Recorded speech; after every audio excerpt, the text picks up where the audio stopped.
فيديو هجوم 3 أسود على حارس بحديقة الحيوانات بلدية المنصورة بتلمسان في الجزائر. وبعد تدخل الشرطة تم قتل الأسود ال3 بالرصاص، لكن بعد أن أكلت الأسود نصف جثة الحارس جمال بوعزري الله يرحم. مصدر الخبر الحماية المدنية بتلمسان.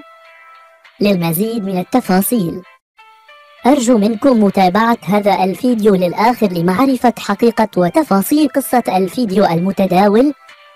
السلام عليكم ورحمة الله وبركاته. أهلا وسهلا بكم جميعا في فيديو جديد، معكم توتو اف ام. في البداية فلنصلي على الحبيب المصطفى رسول الله عليه أفضل الصلاة والسلام.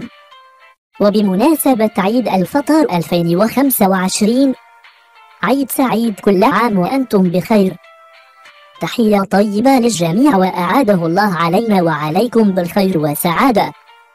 تفاصيل الفيديو: بتاريخ مساء يوم السبت 29 من مارس 2025 وقعت حادثة هجوم 3 أسود على حارس حديقة الحيوانات بلدية المنصورة بتلمسان في الجزائر. والسبب الحقيقي الذي جعل الأسود تهجم على الحارس هو أن الحارس فتح لهم باب القفص وكان يريد تقديم لهم الأكل، وفي غفلة الهجوم على الحارس. ومن الواضح أن الأسود كانت تعاني من الجوع بسبب الإهمال الذي يحصل في حديقة الحيوانات المنصورة منذ 2021. يوم تم إغلاق الحديقة على الزائرين بسبب ضيق الأقفاص الموجودة في كل حديقة الحيوانات المنصورة، وكان هذا بحكم قضائي من السلطة. وفي نهاية هذا الفيديو لا نستطيع إلا أن نقول لا حول ولا قوة إلا بالله، ونسأل الله تعالى أن يرحم الفقيد جمال بوعزري وأن يلهم ذويه جميل الصبر والسلوان.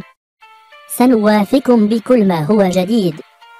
أرجو منكم متابعة قناة توتو على اليوتيوب، ولا تنسوا الإعجاب بالفيديو والاشتراك في القناة حتى يصلكم كل فيديو جديد مع التفاصيل. شكرا.